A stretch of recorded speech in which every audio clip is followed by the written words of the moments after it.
Hello বন্ধুরা, সবাই কেমন আছো? আশা করি ভালো আছো, আমিও ভালো আছি। আর আজকে আমাদের বাড়িতে হচ্ছে দোল উপলক্ষে খাওয়া দাওয়া। এখানে দেখো আমি করছি মটন কষা। আর এটা ছিল রবিবারে দুপুরবেলার খাওয়া দাওয়া। রবিবারে দুপুরে আমি মটন করেছিলাম। সবার জন্য মটন রান্না করছি। এখানে মটন সেদ্ধ করে রেখেছি, এখানে আলু আর মশলা কষাচ্ছি।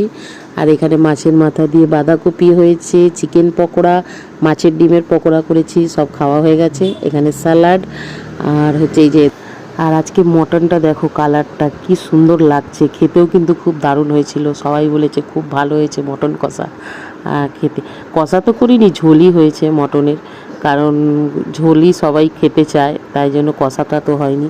কিন্তু আজকে মানে দোল উপলক্ষে আজকে খাওয়া দাওয়া খুবই ভালো হয়েছে। আর সবাই একসাথে মিলে খুব এনজয় করেছে। এটাই হচ্ছে দোল উপলক্ষে আমাদের বাড়িতে এই পার্টি হলো, ছোটোখাটো একটা পার্টি।